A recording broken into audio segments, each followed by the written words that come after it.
Assalamualaikum warahmatullahi ta'ala wabarakatuh. Alhamdulillahilladzi arsala rasulahu bilhuda wa dinil haqq liyudhhirahu 'alad dini kullih walau karihal musyrikun.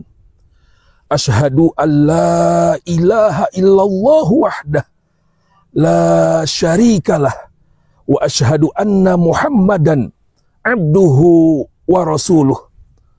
Allahumma salli wa sallim wa barik ala nabiyyina Muhammadin wa ala alihi wa sahbihi ajma'in. Amma ba'du. Sahabat BITP rahimakumullah, kita hidup di zaman yang berubah sangat cepat. Kita menyaksikan bagaimana teknologi berkembang dalam kecepatan yang belum pernah terjadi sebelumnya. Dunia kini tengah berada di era revolusi industri, bahkan sudah mengarah ke revolusi masyarakat, di mana kecerdasan buatan, robotik, dan data besar mendominasi kehidupan sehari-hari. Namun, di balik kemajuan itu, umat Islam, khususnya di Indonesia, menghadapi tantangan yang sangat berat. Dan di antara tantangan itu adalah, pertama, terjadinya pendangkalan akidah. Pendangkalan akidah artinya berkurangnya kekuatan, keyakinan seseorang terhadap prinsip-prinsip dasar iman. Seperti iman kepada Allah sebagai landasan dasar, iman kepada hari akhir sebagai tujuan dari keimanan, iman kepada malaikat, rasul, dan kitab-kitabnya sebagai pembuktian, dan iman kepada qada dan qadar sebagai bingkai terhadap rukun iman yang lainnya. Apa penyebabnya? Beberapa penyebab utama terjadinya pendangkalan akidah di zaman sekarang ini diantaranya adalah: pertama, adanya media sosial dan internet. Banyak dari anak muda lebih percaya pada konten viral daripada ilmu yang disampaikan oleh para ulama sebagai pewaris para nabi. Banyak yang belajar agama dari potongan video 30 detik tanpa menyaring kebenarannya. Yang kedua, hiburan yang melalaikan. Budaya hedonisme dan have fun dijadikan standar hidup. Agama dianggap membatasi kebebasan.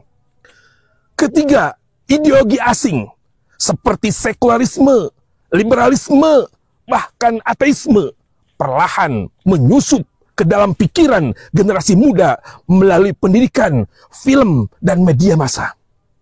Dan yang keempat, kurangnya pendidikan agama yang kuat. Banyak dari keluarga muslim yang tidak lagi menjadikan agama sebagai dasar pendidikan terhadap anak-anaknya. Kita ambil beberapa contoh nyata terjadinya pendangkalan akidah di zaman sekarang. Contoh yang pertama adalah ada anak muda yang lebih mengenal artis Korea ataupun pemain sepak bola daripada nama-nama sahabat Nabi. Contoh lainnya, muncul komunitas-komunitas yang mengaku muslim tapi menolak hadis ataupun bahkan meragukan keabsahan Al-Quran. Contoh berikutnya, fenomena hijrah instan tapi tanpa landasan iman dan ilmu, sehingga hijrahnya mudah goyah dan kembali berubah arah ketika dihadapkan dengan ujian. Sahabat BITP yang dirahmati Allah Subhanahu wa Ta'ala, tantangan umat Islam saat ini yang kedua adalah terjadinya krisis moral dan identitas. Banyak manusia di hari ini yang kehilangan arah dan tujuan hidup sesuai petunjuk dari Allah Subhanahu wa Ta'ala. Mereka bisa jadi pintar secara akademik, tapi kosong secara spiritual dan lemah dalam karakter.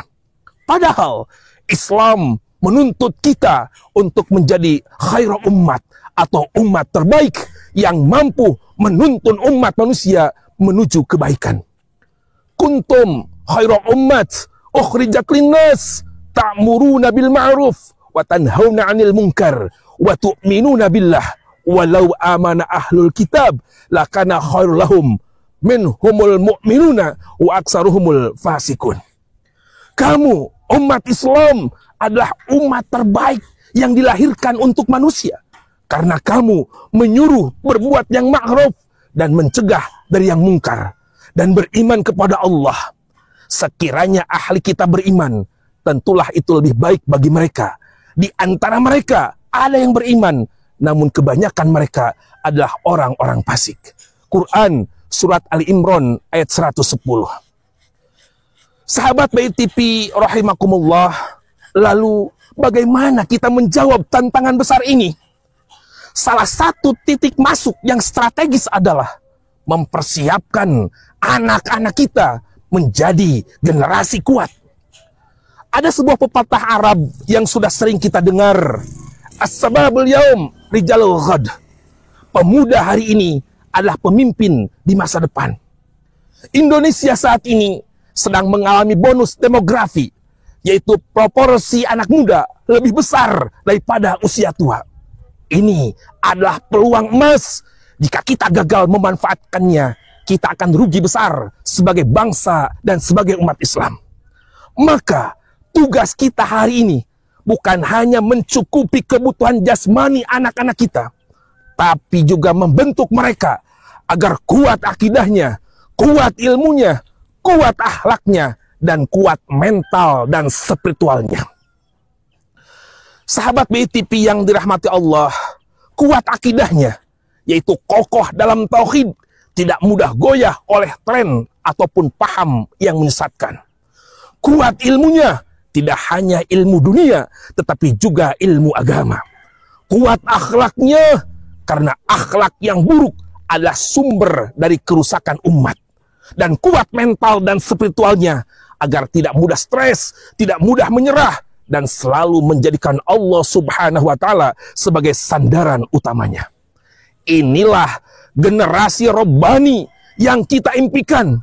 Generasi yang akan mengangkat kembali kejayaan Islam. Generasi yang tidak hanya mewarisi dunia, tapi juga mampu menuntun dunia menuju cahaya petunjuk Allah Subhanahu wa Ta'ala. Rasulullah SAW bersabda, kullukum ra'in wa kullukum mas'ulun an ra'iyatih. Setiap kalian adalah pemimpin, dan setiap pemimpin akan dimintai pertanggungjawaban atas yang dipimpinnya. Hadis Bukhari dan Muslim. Maka kita semua, para orang tua, pendidik, dan tokoh masyarakat adalah pemimpin yang bertanggung jawab atas masa depan generasi ini. Sahabat BTP rahimakumullah, mari kita mulai dari lingkungan terkecil, yaitu dimulai dari basis diri dan keluarga kita sendiri. Jadikanlah rumah kita sebagai madrasatul ula atau madrasah, tempat pendidikan pertama bagi anak-anak kita. Jadikan waktu bersama mereka sebagai investasi akhirat, bukan sekedar rutinitas dunia. Tanamkan nilai-nilai tauhid, nilai-nilai Islam sejak dini. Salat, kejujuran, tanggung jawab, cinta kepada Al-Quran dan Rasulullah SAW. Inilah jihad kita hari ini, membangun peradaban Islam dari pondasi yang paling kuat, keluarga dan pendidikan generasi muda. Sahabat BTP rahimakumullah, marilah kita renungkan, jika 10-20 tahun ke depan anak-anak kita menjadi pemimpin bangsa ini, maka karakter dan nilai yang kita tanamkan hari ini, inilah yang akan menentukan nasib umat Islam di masa depan. Semoga Allah Subhanahu wa Ta'ala memberikan taufik dan kekuatan kepada kita semua untuk melaksanakan amanah ini. Semoga dari tangan-tangan kita dan pendidikan-pendidikan yang kita berikan, lahir generasi Rabbani yang akan mengembalikan kejayaan Islam di Indonesia, bahkan di dunia. Amin. Ya Allah, ya Rabbal Alamin. Billahi bisabil haq, hadanallahu wa iyyakum ajma'in. Assalamualaikum warahmatullahi taala wabarakatuh.